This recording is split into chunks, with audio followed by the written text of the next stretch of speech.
Wounds, written by Matthew Tenwick.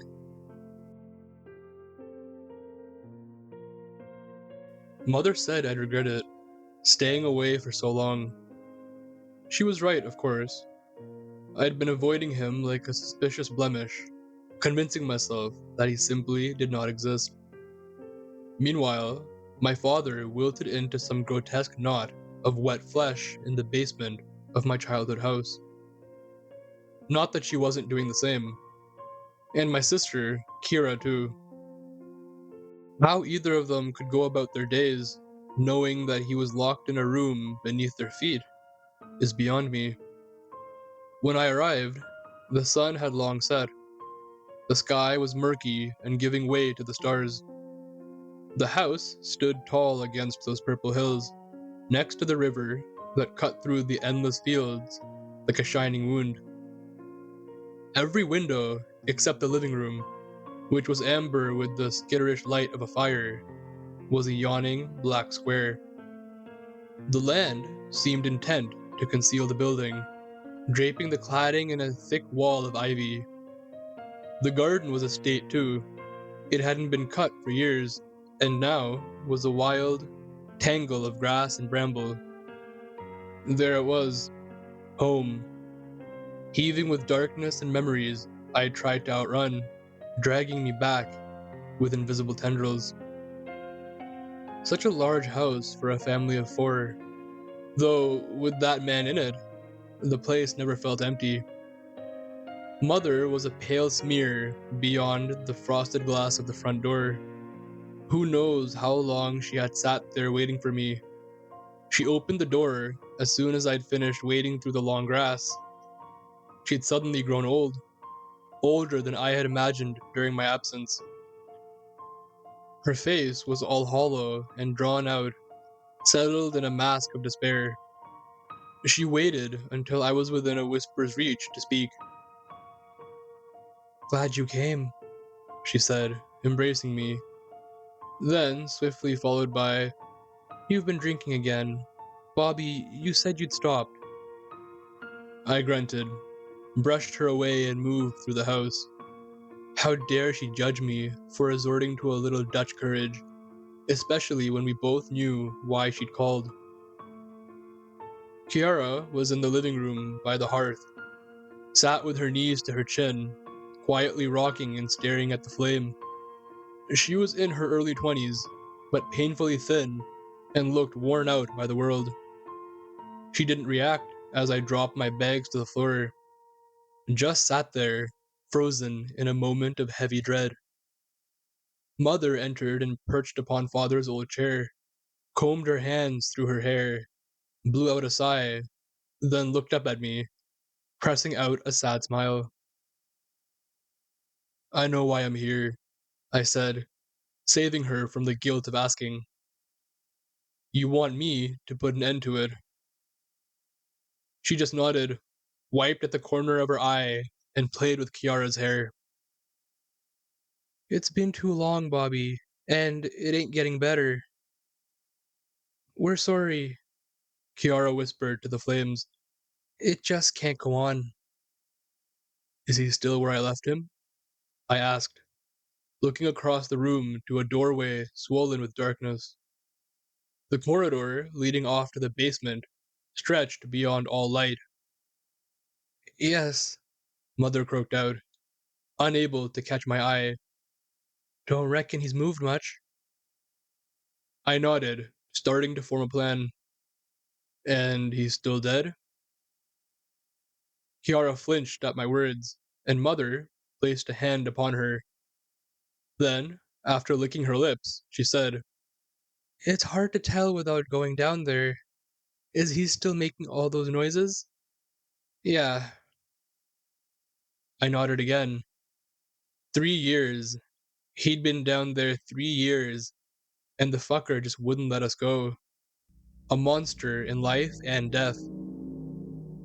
"You got anything I can use?" "Use?" Mother said, her brow a knot of confusion.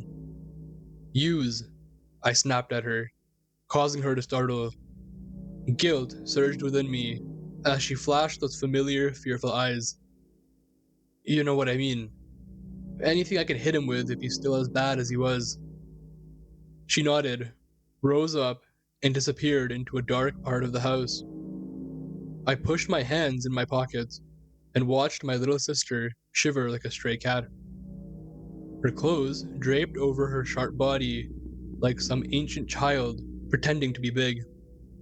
Moments later, Mother returned, brandishing a kitchen knife. Stab him? She shrugged. I shook my head and took the blade from her. Nothing else? She smiled apologetically, then shook her head. Didn't work so well the last time, I said, inspecting the blade, watching it flash gold in the firelight. But, okay. I turned to the darkness, then heard a rush of sound, a patter of feet from behind, and then, suddenly, arms tightly clasped around me. Please, don't let it take you, Kiara said, her face pressed clumsily into my neck. I nodded and shrugged her off. For a moment, I wonder how life could have been between us if we hadn't grown in a home held together with cruelty and control. Wondered if we could have ever gone on to live happy lives, make amends, and bring up a family, each of our own. Then meet up occasionally to talk about the things that didn't matter, things we could easily forget.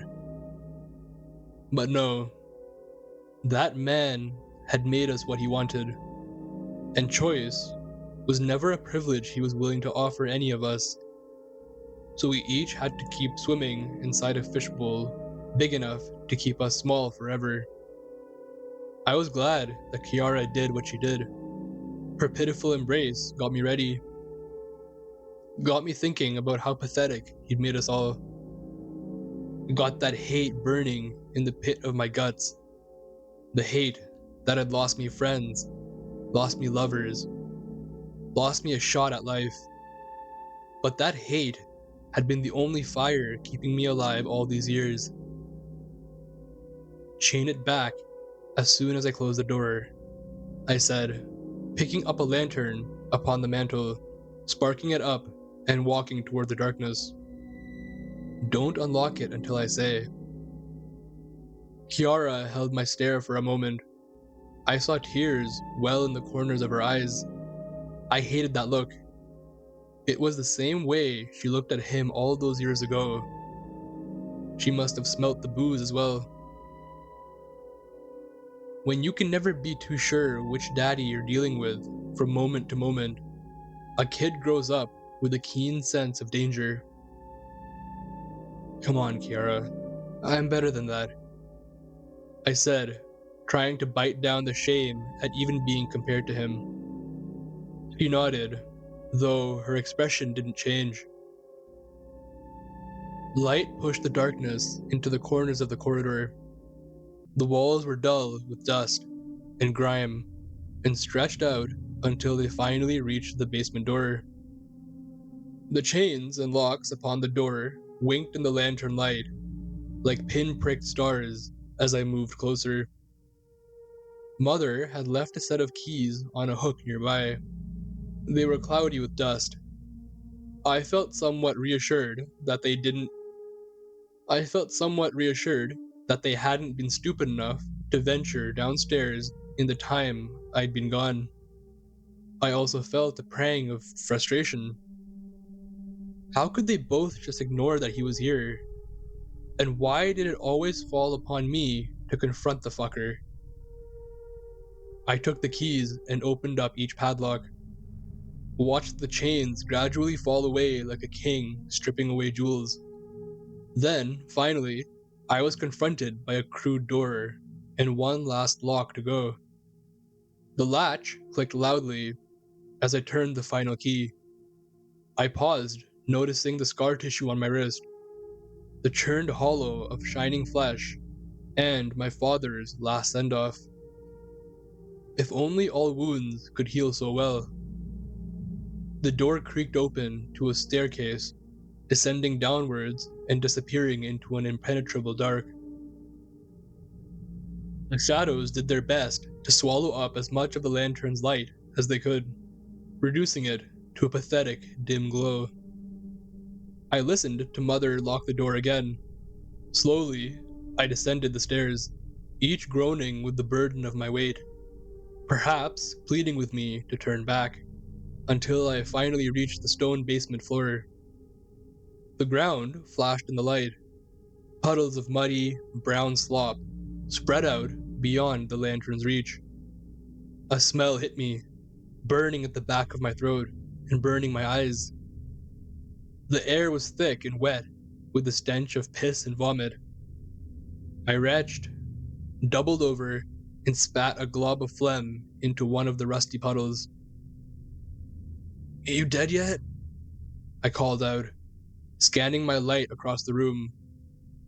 Watching the motes of dust flash upon the air, forgotten furniture draped in sheets lurched out from the darkness, their shadows twitching in the light. A sound, like the heavy wheezing of a fluid-filled lung, came from somewhere beyond the hunched dark shapes before me. Then, a loud, wet rattling noise sounded out. "Come home, son." A voice like dirt rasped out from the shadows. I froze, ears pricked upon the sudden heavy silence. A sickly pinch in my gut. I willed my feet to move forward, to venture closer to Father's voice. Another wheeze, this time followed by a faint clicking and gargling sound. "You know why I'm here, old boy," I said, scanning the room and adjusting my grip on the knife. Father took in another chug of air and heaved it out. "I wonder who you are here to save." His words fixed me in place. I could lie all day and say I came home to help Kiara, help Mother, help myself. But he knew. The bastard knew why I'd driven all evening to get here. Why, as soon as Mother had called me, I'd walked out of my office before finishing my shift. Even at 35, I was still that little boy, chasing my father's heels, desperate for him to just see me. I was here for him. Despite everything he had done to me, done to our family, I wanted him to be someone he'd long ago promised to be. The stench grew worse as I moved deeper into the room and closer to his rasping breaths. The air thickening and feeling charged, like it does before a storm. "I know you weren't always like this," I said to the darkness. "How can you be so sure?" The darkness hissed back. I rounded a disused washer-dryer, then pushed aside a stack of boxes, watched their innards tumble out into the pools of muck on the ground. Broken toys and ragged, burned clothes, artifacts from his reign, some of the more favorable punishments he had served out. I swept the lantern around, and the light shone upon him. He had grown worse. A swollen slab of gray flesh hung from the wooden rafters by thick, sinuous ropes of meat. His torso, headless, and with ragged tears where his limbs once were. The skin split into vicious and bloodied smiles, exposing a yellowed ribcage. I recoiled in disgust and slipped upon a smear of offal he'd at some point shed. I landed hard onto my back, felt the juices quickly soak into my clothes, splash up onto my face and my mouth. I gagged, turned, and vomited. "What happened to you? What have you become?" I said, spitting out the taste of rot. I watched as a lung heaved slowly behind those ribs, painfully pressing against the bone, air hissing out in his chest in bloodied bubbles. "I've become what I was always destined to be." his voice gargling from a tangle of flayed skin, draped over a ceiling rafter. His face, now a sodden rag of flesh, a rotten sheet of torn holes. "And what is that?" I said, raising the knife to what used to be his face. "A haunted man, a shivering sack of pus I allowed to fester and change me, and my little shadow." I scrambled to my feet, body clenched in rage, eyes wet with those childhood tears.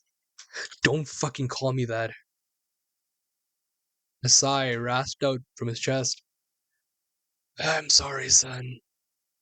I allowed my own shit to poison me, and now we share the same old wound."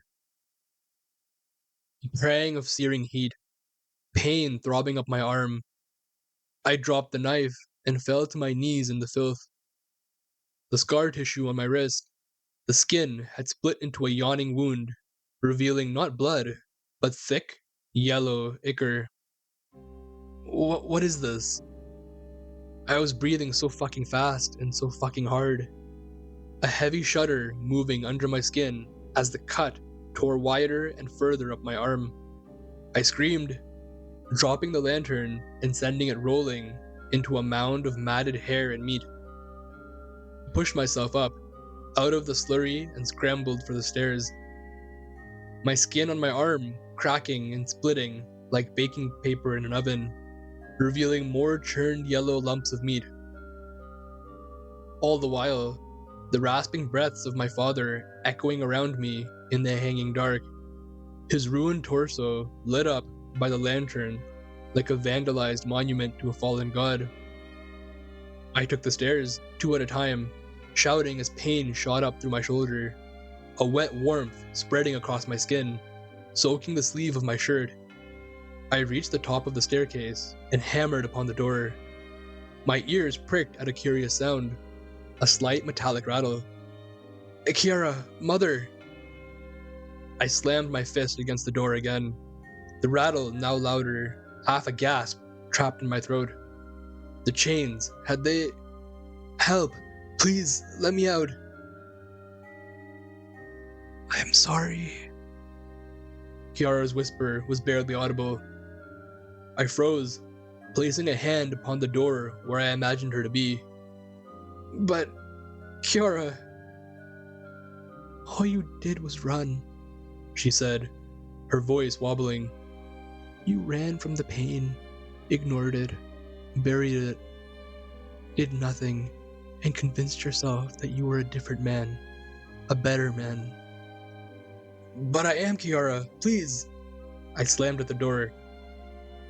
"I'm sorry. It just didn't go away. That pain, you pushed it so deep, neglected it, and it took root." "No," I cried, slumping down and coiling into a vicious bloody knot at the top of the stairs. "I'm not like him. I can change this." "We hope you can," she said, her voice cracking. "You weren't always like this, but until the rot is cleared from the wound, we can't let you out. Our family cannot allow another home to crumble." I listened to her cry on the other side of the door, then quietly rise up and walk away.